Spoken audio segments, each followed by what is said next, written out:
good afternoon, welcome back to another Steve's Coast Fan YouTube video here from Blackpool Pleasure Beach. We're going to have a quick whiz around today of the park, see what changes have happened since 2 weeks ago.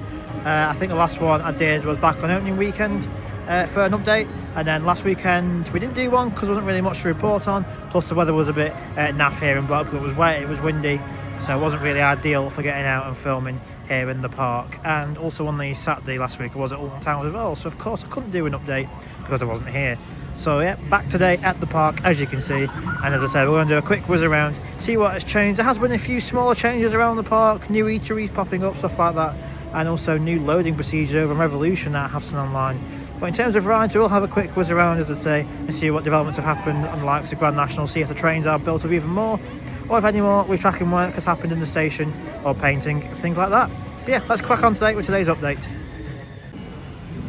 So we're going to have another quick look here over at the Grand National, see what has changed in terms of the trains being rebuilt, or any bits of track down here that have been replaced as well. I did show the majority of it all last time, in the sense that red train, a lot of the seats had all been put back in, but we still have no front of the trains. You can see there on car 1, we still don't have the front section on with where the headlights would be, and the same with section 2 and 3, the fronts of those cars are rebuilt as well. And then green train here as well, the restraints are in. I did mention this last time, but there is no seats or anything, and I would imagine once I go further around the station, the fronts of the trains, much like red, aren't back on the train itself yet. This time I'm not going to be showing obviously the track down there because I did show it last time. We'll also have a quick look onto the other side because we did see maybe preparation works taking on that side. But yeah, in terms of this side of the Grand National, not an awful lot has changed. And also I did have a quick look over at Valhalla before coming over here. Nothing really to report on. Of course it's a dark ride, we can't see inside the building, and from what we can see outside there isn't really anything to report on. So onto the other side of the station now, where I did show preparation works taking place on a section of track down here, and well, they have completed that small section of rail there. You can see where the new bits of wood is, and it looks like they've actually put the old sections of steel bits of track on top of the wood, so you can see it's already got the orange wheel marks on top of that, so that's clearly not new sections of steel track there on top of it. But yeah, you can see on that left hand rail it's not been painted red, much like the right hand one is. Hopefully it does get repainted, but if not, it doesn't really make a massive deal to the actual coaster. At least they have replaced a little bit of track here. Did it really need doing? Probably not. I think there is a lot more sections out on the main section of the ride behind Valhalla, which would benefit from a lot of new fresh bits of retracking work. That could be happening, we just obviously can't see it from inside the park, and even we can't see it outside the park as well, because Bond Street, the boundary wall back there is obviously quite high, so you can't really see much of the coaster back there. But yeah, good to see the bits of track down here is all now complete.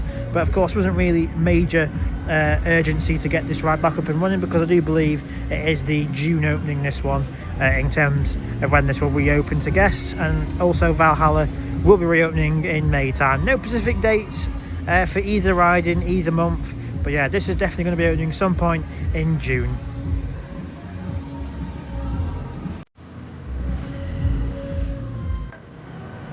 So over here then by the old Grand Prix station building, which is all still intact, the track's still in there, everything's still in place in that building. Of course the ride behind was demolished the other year to make way for the new gardens area, which opened up last year. To the side of it we did have like a palm reader, someone who would come in and like read your future. She's now left the park after being here for, well, all my time I've been coming to the park. I don't know how many years until that she has been here. It has now been replaced by the more popular trend at the minute. Now everyone's going mental for jacket potatoes for some unknown reason, but yeah, the park has jumped on the bandwagon and done their own jacket potato shop, you can see here. So in the early days this used to be a Kit Kat shop, and if panned down there to the footpath you maybe can just make just still say Kit Kat on the floor. And then after the Kit Kat shop left, it was turned into that palm reader or the mind reader place for endless amounts of years. And obviously now she's left. I don't know entirely sure reason why she's left. Maybe she wasn't making enough money in here, because I think it was like an external company regarding the Pleasure Beach.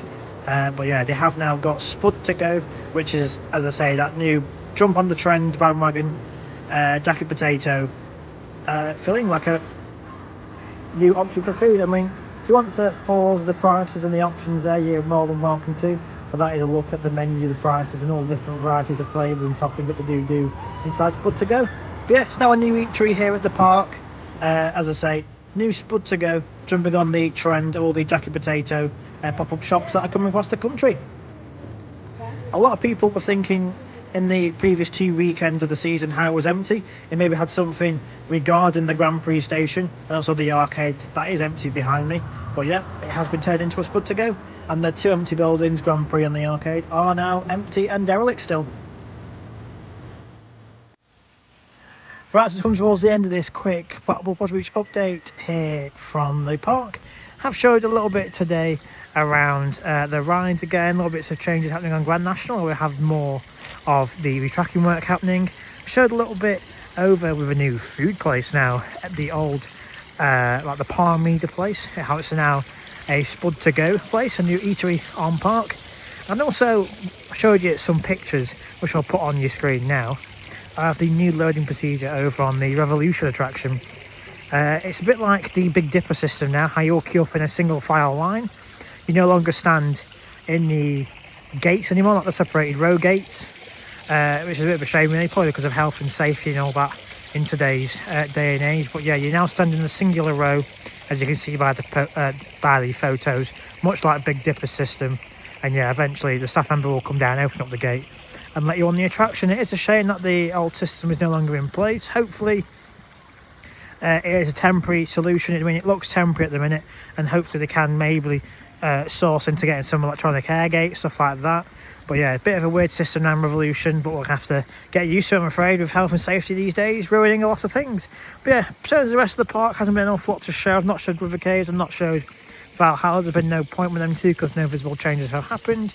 And across the rest of the park, we still have Skyforce all in one piece at the minute, not change anything on that either. So yeah, I'm back again in the future with more Pleasure Beach update. Of course, we're getting ever closer now to Invictus opening up. That was announced this past week, opening up at the end of May on the 21st, Thursday the 21st of May. I'm not going to be here for the opening day, we'll be at work. I will be on it a few days later on that weekend, I think the 23rd or 24th. Be having my first rides on that as well. So yeah, good to see Invictus getting closer to opening here at the park. So yeah, if you enjoyed this update today, hit the thumbs up, hit subscribe, and of course we're back again in the future with more Pleasure Beach updates. Experience vertical wheel.